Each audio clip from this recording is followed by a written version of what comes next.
Hey there, welcome back to our channel. Today's video is going to break down a question that's been popping up a lot lately, especially among my younger audience. What are the contribution limits for 529 plans? We're talking about the annual maxes, the lifetime caps, and how the new Secure 2.0 Act opens up even more possibilities. These plans have become such a game changer for saving for education. It's essential to know the rules so you can take full advantage. A quick reminder before we dive in. Yes, I am a financial professional, but this video is for general guidance only. Talk to your advisor for personalized advice. Alright, let's dig into those limits. Here's the deal. Unlike retirement accounts like 401k and IRA, 529 plans don't have an annual limit set by the IRS on how much you can contribute. Instead, each state sets its own maximum total contribution. Now, while that sounds confusing, it actually gives you a lot of freedom. States are getting pretty creative with ways to boost education savings, so having more flexibility helps. The idea is simple. Since the IRS doesn't set a yearly cap, states can adjust the contribution limits accordingly. In 2025, the limits vary quite a bit. But wait, there's another important limit that everyone needs to know about. I'm talking about the annual gift tax limit. While you have flexibility with how much you can put into a 529 plan, the IRS does place an annual limit on how much you can gift to someone without having to pay gift tax. In 2025, you can give up to $19,000 per person, or $38,000 as a married couple without any gift tax implications. Now, beyond these amounts, you don't owe gift tax on the first $12,920. So, for example, if you want to contribute $30,000 to a 529 plan for a grandchild, you would use up your full annual gift tax exclusion of $19,000 and then pay gift tax on the remaining $11,000. But here's the cool part.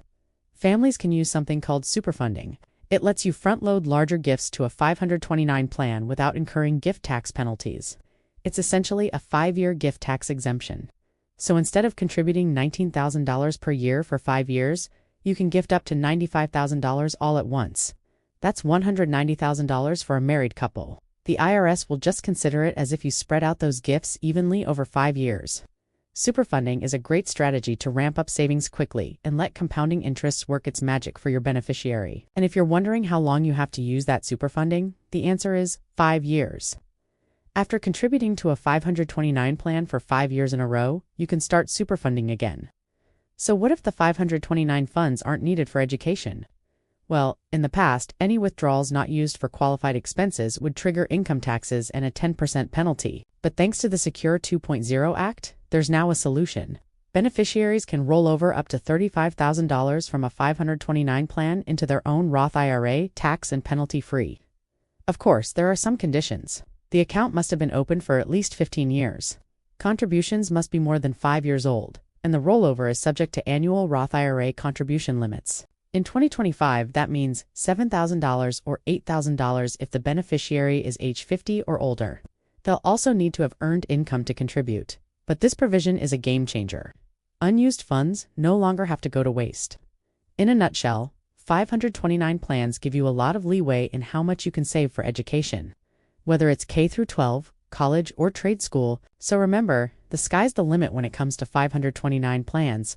But before you start saving, talk to your advisor to see how it fits into your bigger financial plan.